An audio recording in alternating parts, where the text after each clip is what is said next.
Thank you, Commissioners. I would first of all like to thank all of my colleagues who have made this first reading agreement possible.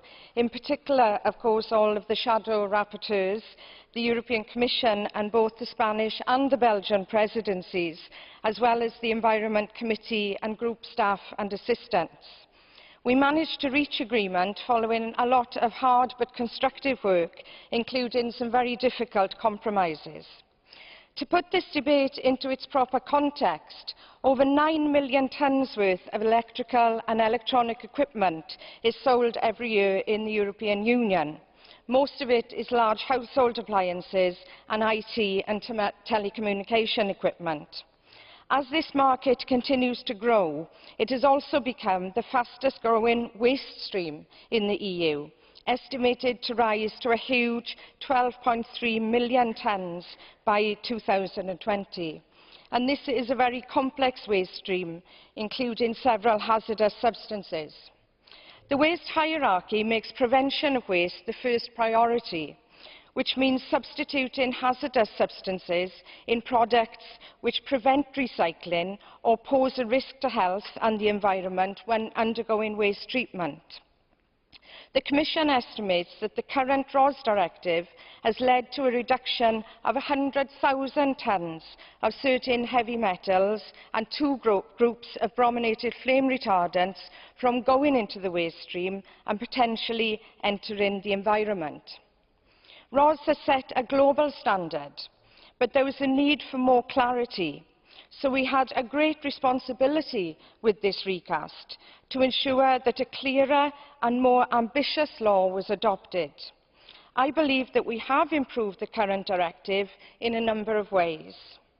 It now has a clear methodology with criteria for deciding on new restrictions, complementary to and independent of REACH. The scope has been extended to include all electrical and electronic equipment within 8 years, unless it is specifically excluded. There will be a review for additional exclusions within 3 years, together with an examination of 3 phthalates and 1 brominated flame retardant identified as priority. Time-limited exemptions can be granted on the basis of clear criteria and application deadlines. Nanomaterials will be looked at specifically in future reviews of restrictions. Now, given my ambitions for this report, members will not be surprised that I am not completely satisfied with the final outcome. The RoHS directive was designed to address the specific problems of a specific waste stream, and I think that we have missed an opportunity to move it forward substantially by adding further restrictions. But we have kept its identity and strengthened the Commission proposal in many ways. On correlation tables, we support, and my group support, making this obligatory for Member States. But this is a horizontal issue that affects all European legislation and cannot be resolved in this one file.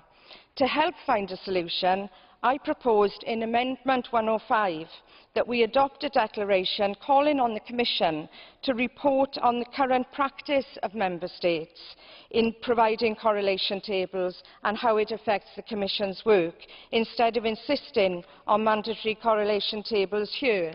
This will give us a much clearer picture for the future debate. In summary, we managed to strengthen a rather vague and unambitious proposal into a new RoHS, which will deliver a higher level of protection for human health and the environment now and in the near future. Thank you.